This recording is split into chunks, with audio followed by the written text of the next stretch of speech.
Gold trusted gold buyers. మీరు తాకట్టు పెట్టిన బంగారాన్ని విడిపించి ఈ రోజు ఉన్న మార్కెట్ ధరకు కొనబడును.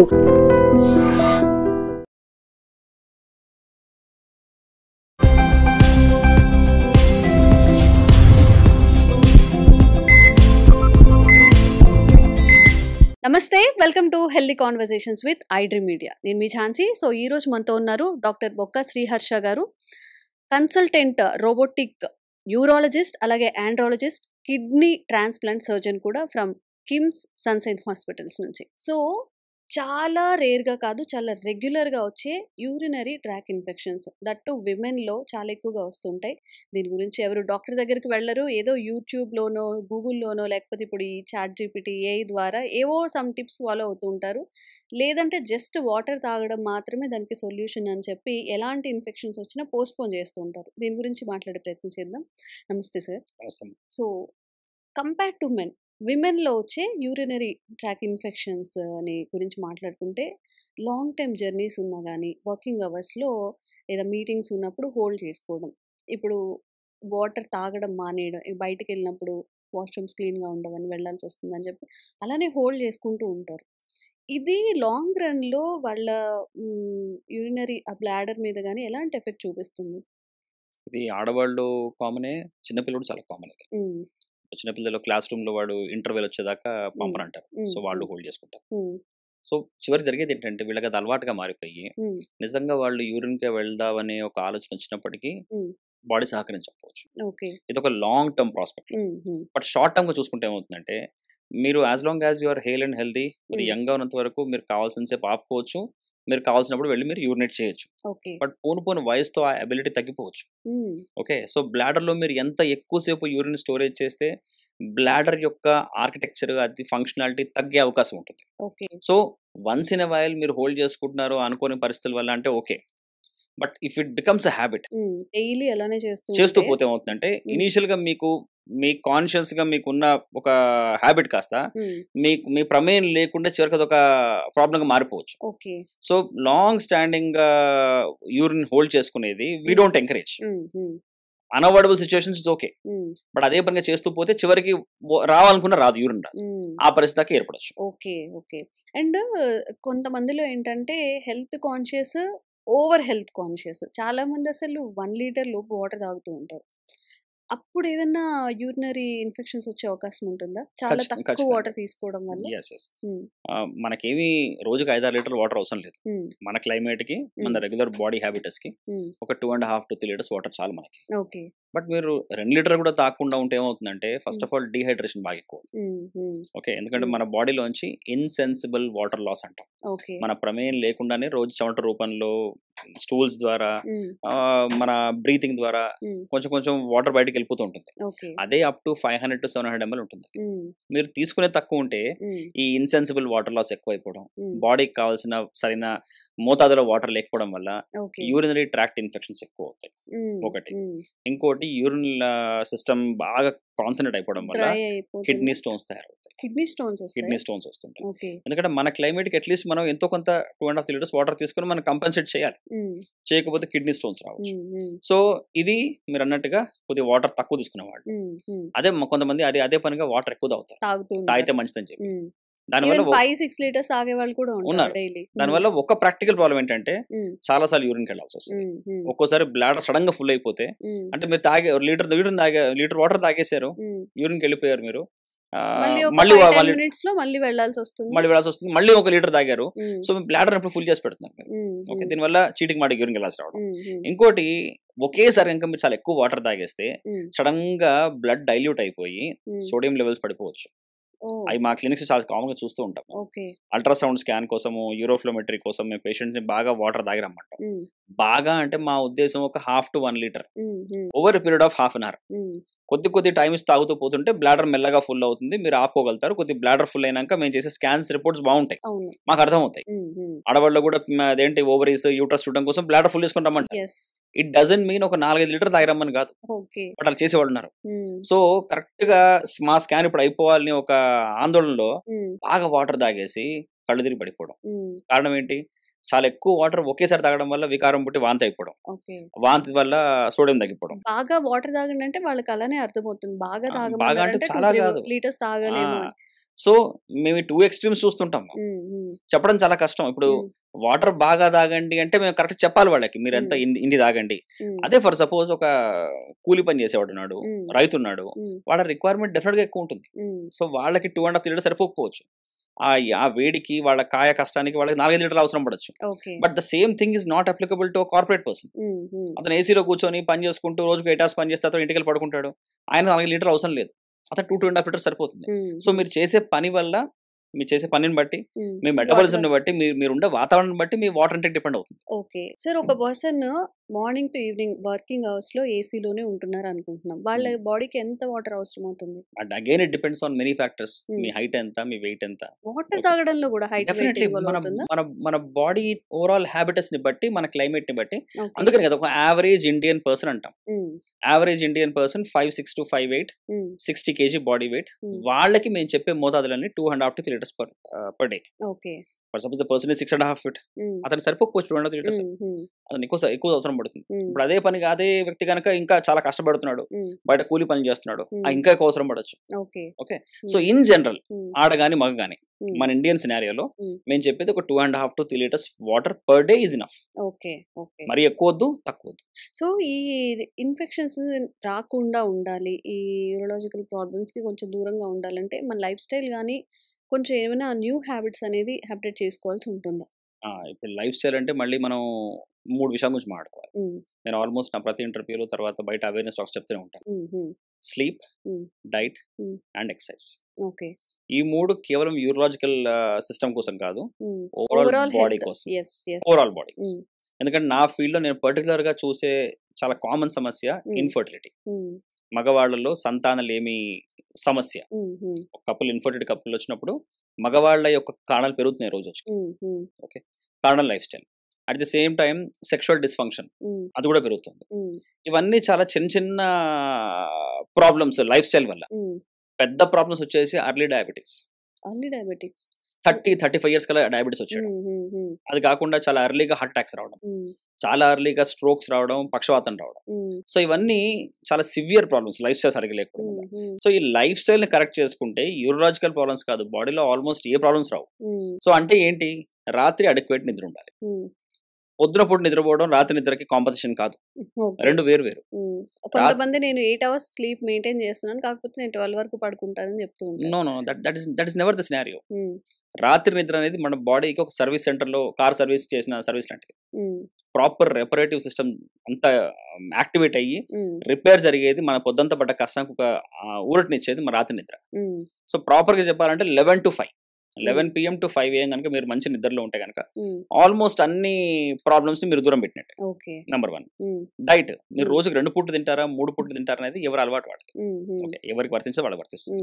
బట్ ఒక టైంకి తినండి. ఓకే. ఈ రోజు లంచ్ చేశారు, రేపు లంచ్ స్కిప్ చేశారు, ఎల్లుండి బ్రేక్ఫాస్ట్ చేయలేదు, దాని తర్వాత రోజు మీరు తింటూనే ఉన్నారు ఏదో ఒకటి, ఇలా మీ బాడీని కన్ఫ్యూజ్ చేయొద్దు.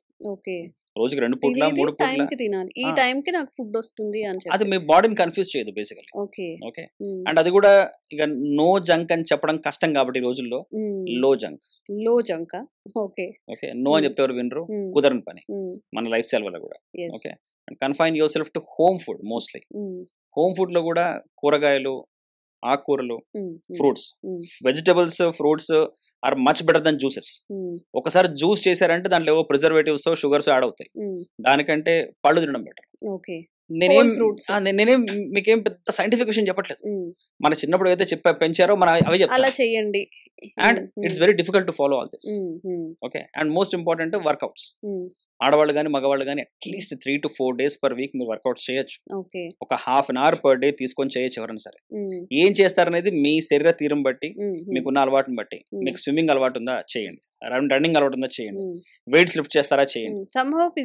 ఒక అరగంట 30 గంట రోజుకి and 3 to 4 days per week, either in the mornings or in the evenings, మధ్యాహ్నం ఆ టైంలో కాదు. సో ఈ మూడింటిని కనుక మీరు సెట్ చేసుకుంటే నిద్ర, diet and workouts, almost 90% problems రానట్టే. కర్మగాలితే యాక్సిడెంట్ అయితే మనం ఏం చెప్పలేం కానీ హెల్త్ పరంగా మాత్రం వేరే సమస్యలు అయితే రావు. సో ఇవన్నీ చేసుకుంటూ పోతే యూరలాజికల్ ప్రాబ్లమ్స్ కాదు, ఇన్ జనరల్ డయాబెటీస్ లాంటివి రావు, ఓకే, స్ట్రోక్స్ లాంటివి రావు, హార్ట్ అటాక్స్ అర్లీగా రావు, ఇన్ఫర్టిలిటీ వాటికి దూరంగా ఉండొచ్చు, జీర్ణ వ్యవస్థ బాగుంటుంది. ఓకే. సో ఈ యూరాలజికల్ ప్రాబ్లమ్స్ అన్నిటికీ చెక్ పెట్టాలి అంటే స్వీట్ అండ్ షార్ట్ గా అసలు ఏం టిప్స్ పాటించాల్సి ఉంటుంది?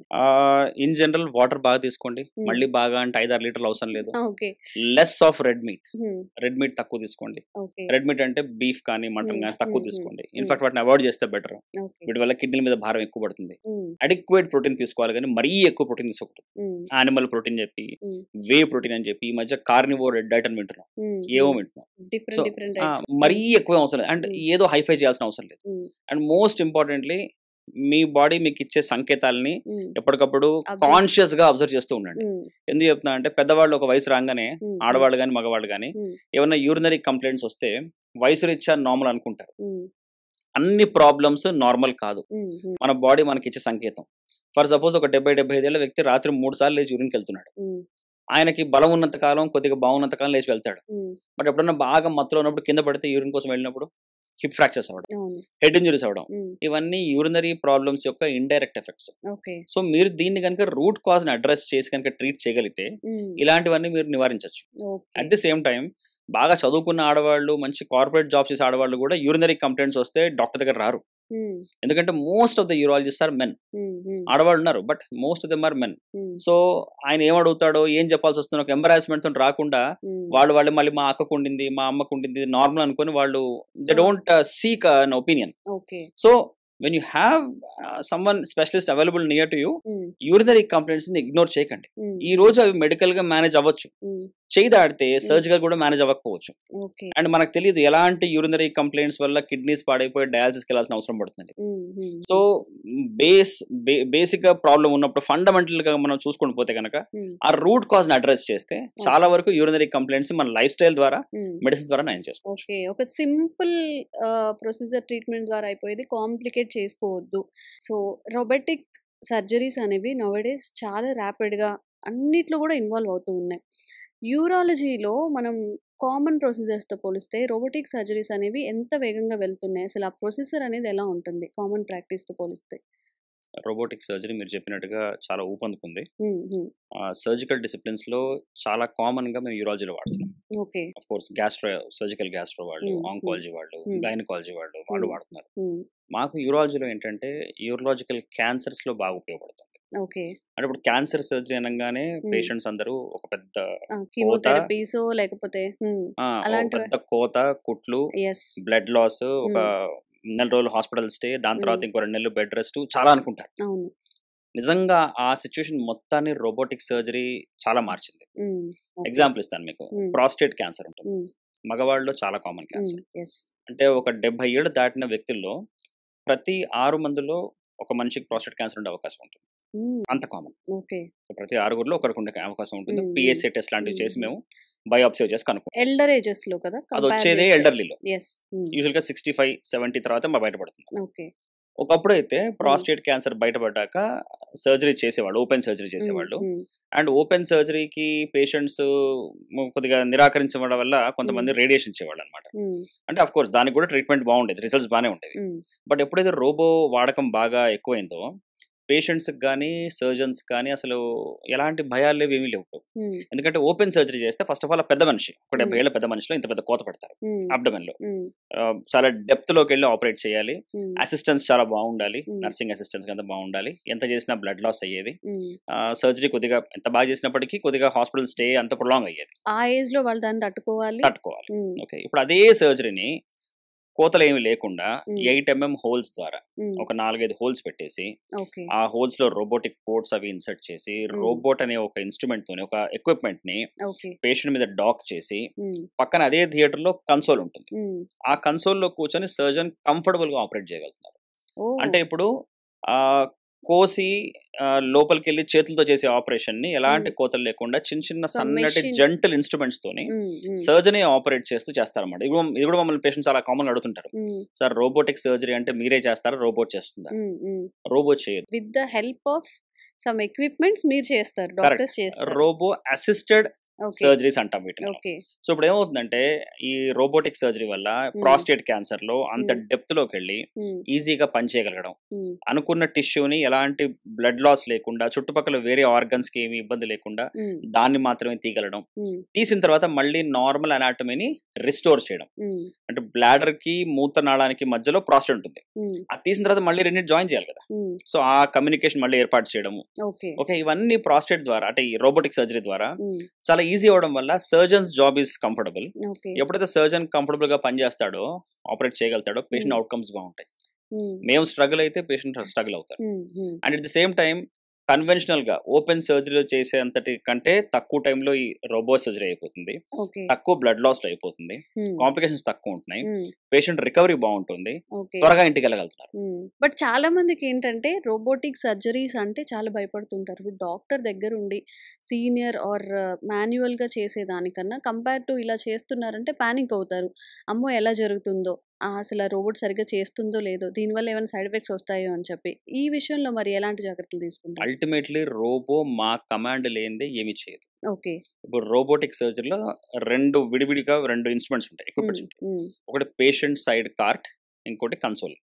కన్సోల్ అనేది ఫర్ సపోజ్ ఇదే మన థియేటర్ అనుకుంటే, ఇక్కడ పేషెంట్ ఆపరేషన్ టేబుల్ మీద ఉంటే పేషెంట్ సైడ్ ఉండదని మనం పేషెంట్ కార్ట్ అంటాం. దాన్ని పేషెంట్ అబ్డమెన్ మీద మనకు కావాల్సిన భాగం మీద మనం దాన్ని ఫిక్స్ చేసి పెడతాం. వీటన్నిటిని ఆపరేట్ చేసే కన్సోల్ ఇదే థియేటర్ లో ఒక మూలకు ఉంటుంది. ఆ కన్సోల్ లో సర్జన్ కూర్చొని వేళ్ల ద్వారా ఆపరేట్ చేస్తాడు. సో ఇక్కడ జరిగే ప్రతి మూవ్మెంట్ అక్కడ సర్జన్ కంట్రోల్ చేస్తాడు. Surgeon is the master, robot is the slave. Okay, so eventual గా మా కమాండ్ లేనిదే రోబో మూవ్ అవ్వదు, ఒక మిల్లీమీటర్ కూడా మూవ్ అవ్వదు. సో మాకు కావాల్సినట్టుగా మనం ఏవైతే తీయాలనుకుంటున్నాం వాటిని తీయడం, మళ్ళీ వేటినైతే కుట్లేయాలనుకుంటున్నాం వాటిని కుట్లేయడం అన్ని చేసేది మేమే. బట్ రోబో సహాయంతో ఆ ప్రెసిషన్ పెరుగుతుంది, ఆ డెప్త్ పర్సెప్షన్ పెరుగుతుంది, మా విజిబిలిటీ బాగుంటుంది. ఓకే, ఇన్ఫాక్ట్ ఎంత బాగుంటుందంటే మేము నేకెడ్ ఐతోని ఆర్ మైక్రోస్కోప్ వేసుకొని చూసినా కనపడంత బాగా రోబోలో కనపడుతుంది, ఒక 3D విజన్ కనపడుతుంది మాకు. అట్ ది సేమ్ టైం లాప్రోస్కోపీలో కూడా ఇదే పని చేసేవాళ్ళం. బట్ ల్యాబ్ లో ఏంటి, సర్జన్ టేబుల్ మీదే ఉండి నిలబడి చేయాల్సిన సర్జరీ, అండ్ కెమెరా ఇంకోటి చూపించాలి. సో కెమెరా చూపించే వాళ్ళు అటెంటివ్ గా ఉండాలి, ఈయన 2 చేతులు పని చేస్తూ ఉండాలి ఎప్పటికో. సో ఫెటీగ్ అవ్వకుండా, అలసిపోకుండా, చిరాకు రాకుండా, బ్లడ్ లాస్ అయినా సహనం కోల్పోకుండా చేస్తూ ఉండాలి. ఇక్కడ కెమెరా అసిస్టెంట్ ఎవరు లేరు, కెమెరా సర్జన్ కంట్రోల్ లో ఉంటుంది. అంటే 2 ఆర్మ్స్ కాదు 3 ఆర్మ్స్ ఉంటాయి సర్జన్ కంట్రోల్ లో. సో వీటన్నిటిని సర్జనే కంట్రోల్ చేసుకుంటూ చిన్న చిన్న బటన్స్ సహాయంతో ప్రెసిషన్ తోని పేషెంట్ అవుట్కమ్స్ ఎలాంటి కాంప్రమైజ్ అవ్వకుండా చేయగలిగే surgery robotic surgery. And outcomes మేము చూస్తున్నాం. ఒకప్పుడు ఒక బ్లాడర్ క్యాన్సర్ సర్జరీ కనుక చేస్తే 8 to 10 days of hospital stay, minimum 65% of the patients complications, mortality ఉండేది. అంటే పేషెంట్స్ కొంతమంది పోయేవాళ్ళు కూడా. ఓకే, అంటే ఏ క్యాన్సర్ సర్జరీ పోవచ్చు. ఓపెన్ సర్జరీ చేయడం వల్ల, అంత స్ట్రెస్ గురవడం వల్ల కొద్ది కాంప్లికేషన్స్ ఎక్కువ అయ్యేవి. రోబోటిక్ సర్జరీ వల్ల అవుట్కమ్స్ చాలా బాగున్నాయి. అంటే వాళ్ళ తర్వాత రికవరీ అవ్వడం చాలా బాగుంది. బ్లడ్ లాస్ కానివ్వండి, కంపేర్ టు కన్వెన్షనల్ ఇది రోబోటిక్ అనేది చాలా సింపుల్ విషయం మేడం. ఒక పేషెంట్ మేము ఆపరేట్ చేస్తున్నాం అంటే we're not looking only the patient, ఆ ఫ్యామిలీ మొత్తాన్ని మేము గమనించుకోవాలి. ఒక పేషెంట్ కి ఆపరేషన్ అయితే వాళ్ళ ఫ్యామిలీ వాళ్ళు అందరూ పనులు మానేసి ఎంత కూర్చుంటారు. సో ఈయన రికవర్ అయ్యేదాకా అందులో కనీసం ఒకళ్ళు ఇద్దరు పనులు మానుకొని ఉండాలి. సో వాళ్ళ లైవ్లీహుడ్ దెబ్బతింటుంది, వాళ్ళ సోర్స్ ఆఫ్ ఇన్కమ్ దెబ్బతింటుంది, మానసిక ఆందోళన ఇన్ని ఉంటాయి. సో రోబోటిక్ సర్జరీ వల్ల, అంటే I'm not giving the credit complete to robot, దాని వల్ల మా జాబ్ చాలా ఈజీ అయింది. అండ్ మా జాబ్ ఈజీ అవడం వల్ల పేషెంట్స్ ఒక రికవరీ చాలా బాగుంటుంది, అవుట్కమ్స్ బాగుంటాయి. అంటే అల్టిమేట్లీ మేము చూసేది ఏంటి, ఫర్ సపోజ్ క్యాన్సర్ సర్జరీ ఉంది, మీరు ఓపెన్ చేసినా, ల్యాబ్ చేసిన, రోబోట్ చేసినా క్యాన్సర్ మొత్తం తీసేయాలి. మీరు రోబో చేశారు బట్ కొద్ది క్యాన్సర్ మిగిలిపోయింది, ఏం లాభం? ఓకే, బట్ ఓపెన్ చేశారు, క్యాన్సర్ మొత్తం తీశారు, బట్ పేషెంట్ కి చాలా కాంప్లికేషన్స్ ఉన్నాయి, ఏం లాభం? ఓకే, సరే లాప్రోస్కోపీ చేశారు, ఓకే క్యాన్సర్ మొత్తం తీశారు, బ్లడ్ లాస్ పెద్దగా అవ్వలేదు, బట్ సర్జరీ టైం చాలా ఎక్కువ అయిపోయింది, పేషెంట్ 4 రోజులు ఎక్కువ హాస్పిటల్లో ఉన్నాడు, ఏం లాభం? సో ఇలాంటి అన్ని సైడ్ ఎఫెక్ట్స్ ని, కాంప్లికేషన్స్ నెగెట్ చేస్తూ మాకు ఒక రకమైన అడ్వాంటేజ్ అన్నమాట. అది. అండ్ ఇప్పుడు ఏఐ టెక్నాలజీస్ అని మాట్లాడుతున్నారు. ఏఐలో ఇప్పుడు ఈ రోబోటిక్స్, ఏఐ మిక్స్ చేస్తే ఓన్లీ రోబోనే వచ్చి సర్జరీ చేసే ప్రొసీజర్స్ కూడా ఇందులో కూడా డెవలప్ చేస్తున్నారా? అసలు అలాంటి ప్రొసీజర్ ప్రాక్టీస్ లో ఉన్నాయా? పర్సనలీ ఇఫ్ యూ ఆస్క్ మీ, అదైతే ఎప్పటికవ్వదు. అంటే ఎప్పుడు ఒక మనిషి ఇంటర్వెన్షన్ లేకుండా మాత్రం సర్జరీ అయితే అవ్వదు. Okay. If you ask me person, because నాకు దాని మీద పెద్ద అవగాహన లేదు, because AI has taken its role into medicine also. Okay, రేడియాలజీలో కానీ ఫిజిషియన్స్ జాబ్స్ లో కానీ కొన్ని చోట్ల ఏఐ వచ్చేసింది, which is making our jobs easy. But surgery విషయానికి వస్తే ఒక హ్యూమన్ ఇంటర్వెన్షన్ లేకుండా మాత్రం ఎప్పుడు రోబో తనంతట తాను మాత్రం ఆపరేట్ చేసే పరిస్థితి రాదు. ఇన్ఫాక్ట్ ఒక డెవలప్మెంట్ ఏం జరగచ్చు అంటే, మళ్ళీ మనం ప్రాస్టేట్ క్యాన్సర్కి అవుతాం. ప్రాస్టేట్ క్యాన్సర్ సర్జరీస్ ఈ రోబోలో కనుక ఒక 1000 సర్జరీస్ అయ్యాయి అనుకుందాం, ఒక 1000 మందికి ఆపరేట్ అయ్యాయి అనుకుందాం. సో ఇప్పుడు రోబోలో మనం ఈ 1000 మంది పేషెంట్స్ యొక్క డేటాని కనుక మనం ఇంటిగ్రేట్ చేస్తే ఎప్పుడు నెక్స్ట్ స్టెప్ ఏం చేయాలి, ఆ నెక్స్ట్ స్టెప్ చేసే దాంట్లో ఈ సర్జన్ ఏమన్నా వేరే అనుకోని భాగానికి ఏమైనా వెళ్తున్నాడా, ఆయన్ని గైడ్ చేసే విధంగా, అంటే ఏమన్నా ఇంజురీ జరిగే చోట జరగకుండా కొద్దిగా ఎయిడ్ చేసే విధంగా, ఆ విధంగా కొద్దిగా డెవలప్ అవ్వచ్చేమో కానీ కంప్లీట్ గా రోబో మాత్రం హ్యూమన్ ని టేక్ ఓవర్ చేసి ఆపరేట్ చేసే పరిస్థితి రాదు. In fact if you ask me, నాకు ప్రాస్టేట్ క్యాన్సర్ వస్తే I want a human to operate on, I don't want a robot to operate on. భయపడిపోతారు. ఎగ్జాక్ట్లీ, అందరు ఇదే కోరుకుంటారు. సో సర్జికల్ డిసిప్లిన్స్ లో రోబో అండ్ ఏఐ రెండు కలిపి బెటర్ అవుట్కమ్స్ ఇచ్చే విధంగా మనకు హెల్ప్ చేయొచ్చేమో కానీ కంప్లీట్ గా హ్యూమన్ ని టేక్ ఓవర్ చేసి, ఒక మనిషిని టేక్ ఓవర్ చేసి మాత్రం రోబో ఆపరేట్ చేసే పరిస్థితి రాదు ఎప్పటికీ. సో జనరల్ గా అందరికి వచ్చే, కామన్ పీపుల్ కి వచ్చే డౌట్ ఏంటంటే, ఇప్పుడు సమ్ ప్రోస్టేట్ క్యాన్సర్ అన్నారు, ఇప్పుడు ఆ గ్రంథి అక్కడే ఉంటుంది, ఇప్పుడు అక్కడే హోల్డ్ చేయాలి లేదా అక్కడే స్కార్ చేయాలి, కొంచెం ఇంచు పక్కకి వెళ్ళినా కానీ చాలా ప్రాణాలకి ప్రమాదం ఉంటుంది. అది ఎవరు చేస్తారు? రోబో చేస్తారా, మీరు చేస్తారా? సో మళ్ళీ మనం అక్కడికి వెళ్తాం. Doctor is the master and robot is the slave. Okay. So మేమే ఫస్ట్ రోబోని పేషెంట్ మీదకి డాక్ చేసే ముందు ఆ హోల్స్ పెట్టి అక్కడ పోర్ట్స్ పెట్టి దాని మీద రోబోని మేము డాక్ చేస్తాం. ఓకే. సో అల్టిమేట్లీ రోబోని బాడీ మీద ఫిక్స్ చేసి అన్నిటినీ సమకూర్చుకొని కన్సోల్లోకి వెళ్ళి ఆపరేట్ చేస్తాం. రోబో ఇక్కడ ఏమీ చేయదు, మా ప్రమేయం లేకుండా రోబో ఏమీ చేయదు. మీరు అనుకుంటున్నట్టుగా అదేదో హ్యూమన్ రోబో వచ్చి మీకు వాటర్ బాటిల్ ఇస్తున్నట్టు, ఏదో స్విగ్గీ ఆర్డర్ ఇచ్చినట్టు అదే నడుచుకుంటూ వచ్చి పేషెంట్ మీద ఫిక్స్ అయిపోయి ఆపరేట్ చేయదు. పేషెంట్ పక్కన ఒక కార్ట్ ఉంటుంది, దానికి 4 ఆర్మ్స్ ఉంటాయి. మేము పేషెంట్ కి ఏ భాగం అయితే ఆపరేట్ చేయబోతున్నాం ఆ భాగానికి తగ్గట్టుగా హోల్స్ ప్లాన్ చేసి అవి మేము పెట్టి ఆ హోల్స్ లోపల ఆ ఇన్స్ట్రుమెంట్స్ పెట్టి దానికి రోబో కనెక్ట్ చేసి వెళ్ళి కూర్చుంటాం. ఒక జనరల్ ప్రొసీజర్ లో సీజర్స్ ని గానీ మీరు ఇవే బ్యాండేజెస్ ఇవే ఏదైతే వాడతారో, లైక్ రోబో కూడా అలాగే పూర్తి మీ కంట్రోల్లోనే జరుగుతుంది. 100%. ఇన్ఫాక్ట్ రోబోటిక్ సర్జరీలో కూడా నాకు పేషెంట్స్ ఒక అసిస్టెంట్ ఉంటుంది, ఒక అసిస్టెంట్ ఉంటాడు. ఆ అసిస్టెంట్ కోసం ఇంకొక హోల్ పెట్టి అక్కడ ఇంకో ఇన్స్ట్రుమెంట్ ఒక పోర్ట్ పెట్టి దాని నుంచి మాకు కావాల్సిన అన్ని ఆయన మాకు అందిస్తూ ఉంటాడు. రోబో మళ్ళీ పక్కకెళ్ళి తెచ్చుకొని అదేం చేయదు, అక్కడ ఒకసారి రోబోని ఫిక్స్ చేసిన తర్వాత దాని పనుల్లో అక్కడ ఉండవు అంతే. And it has no memory, it has no thought process of its own. అక్కడ నేను ఆపరేట్ చేస్తూ ఉంటాను, బట్ పేషెంట్ పక్కన నా అసిస్టెంట్ ఉంటాడు టేబుల్ మీద. సో ఆ అసిస్టెంట్ హెల్ప్ తో నేను చేస్తూ పోతుంటాను. ఇన్ఫాక్ట్ కొత్త సూచర్ కావాలి, he will deliver the suture from outside the body to into the body. ఆ సూచర్ కట్ చేయాలి, అతను కట్ చేస్తాడు. ఏమైనా గాజ్ పీస్ కావాలి, అతను లోపల పంపిస్తాడు. ఆ బ్లడ్ కారుతుంది, ఇంకేమైనా ఫ్లూయిడ్ కారుతుంది, సక్షన్ చేయాలని సక్షన్ చేస్తాడు. సో ఇవన్నీ అసిస్టెంట్ సహాయంతో నేను చేస్తుంటాను, దానికి తోడ్పడేది రోబో. ఓకే. సో చాలా వరకు మీకున్న మైట్స్ అనేది క్లియర్ చేసాం అనుకుంటున్నాం ఈరోజు. ఇంకొంత అవేర్నెస్ కల్పించే వీడియోస్ చేస్తూనే ఉంటాము. Harsha sir through. Thank you so much sir. Sir, one life lesson what medicine has taught you. Whatever you can do without expecting. But I really believe మన పాజిటివ్ యాటిట్యూడ్ ఉంటేనే మనం ఏదైనా సాధించగలం. గట్ ని మనం కరెక్ట్ గా డీల్ చేసినట్లయితే అది మనకి పాజిటివ్ హార్మోన్స్ ని రిలీజ్ చేస్తుంది. షుగర్ వచ్చిన వాళ్ళ పరిస్థితి ఏంటి? పొట్ట దగ్గర పెరిగితే దాన్ని ఆండ్రాయిడ్ అంటారు, ఆండ్రాయిడ్ ఫోన్ కదా. అసలు థాట్స్ ఎందుకు వస్తాయి? బ్రెయిన్ డెడ్ అంటే దానికి ప్రపంచం అంతా కూడా కొన్ని నిర్దిష్టమైనటువంటి లక్షణాలు. మానసికంగా ధైర్యంగా ఉంటే క్యాన్సర్ జయించవచ్చు. You are a doctor for a cause, sir. అంతే. వాళ్ళకి వచ్చిన ఆదాయం కాకుండా ఫ్రీ సర్వీస్ ఎంతమందికో చేస్తారు.